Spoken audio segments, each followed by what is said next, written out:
Hello everyone, welcome back to our new YouTube video. तो दोस्तों लेकर आ चुका हूं आपके लिए एक और शानदार और इंटरेस्टिंग कहानी। तो वीडियो को शुरू करने से पहले वीडियो को लाइक कर दो, चैनल को सब्सक्राइब करके बेल आइकन को दबा लो।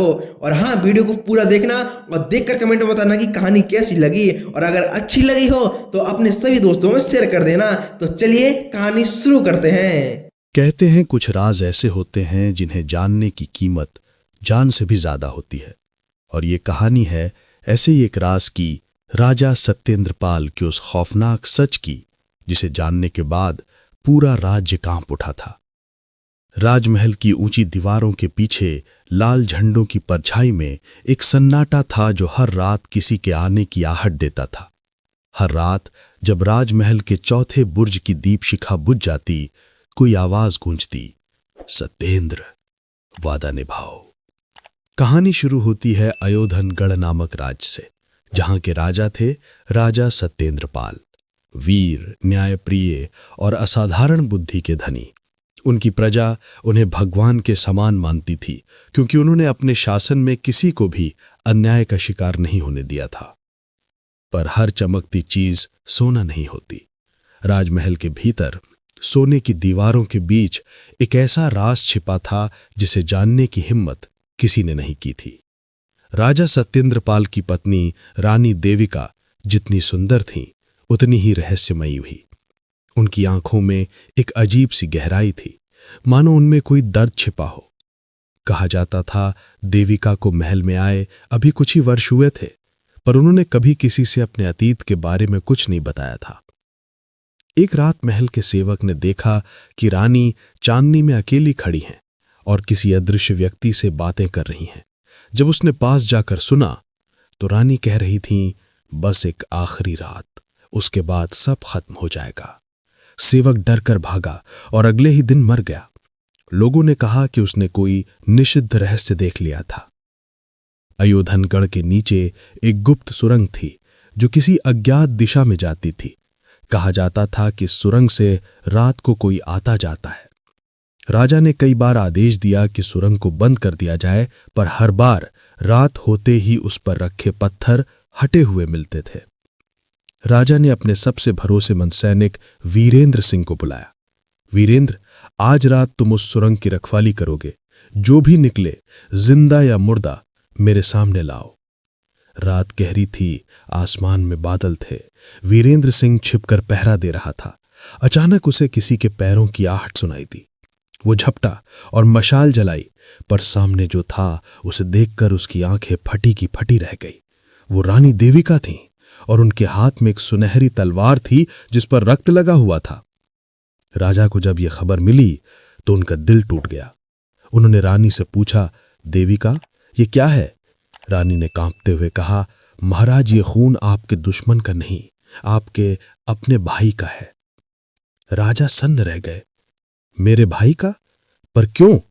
रानी की आंखों में आंसू थे। क्योंकि वो हर रात मुझे स्पर्श करने की कोशिश करता था और आज सीमा पार कर गया। राजा का मन द्वंद में था। एक ओर रानी की पीड़ा, दूसरी ओर भाई का खून। उन्होंने किसी से कुछ नहीं कहा, बस उस रात महल के उत्तर द्वार को हमेशा के लिए बंद करा दिया। पर उस रात के बाद महल में अजीब आवाजें गूंजने लगीं।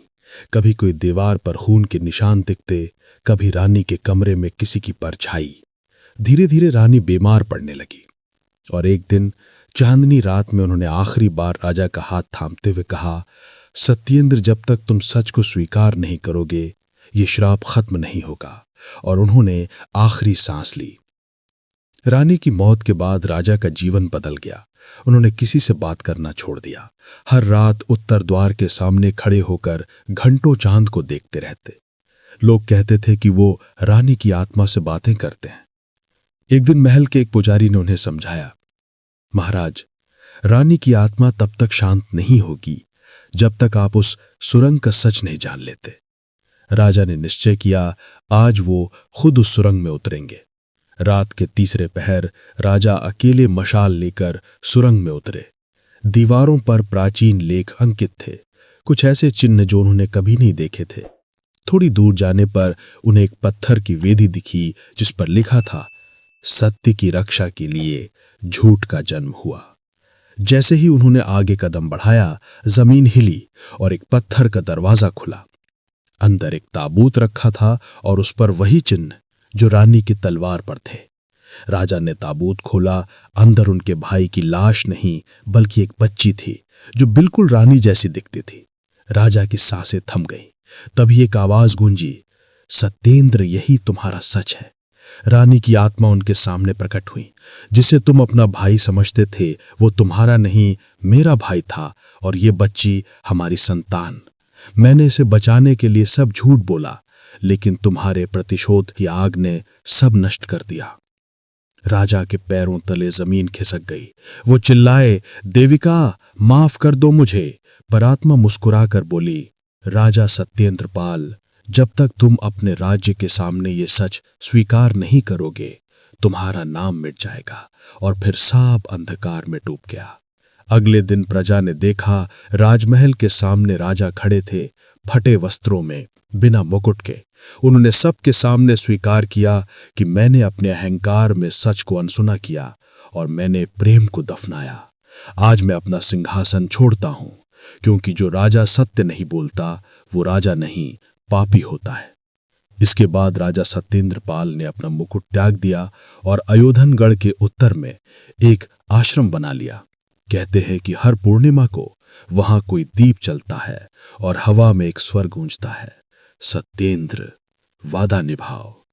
कभी कभी सच सिर्फ एक शब्द नहीं होता, वो बोझ होता है जिसे छिपाने की कीमत पीढ़ियां चुकाती हैं।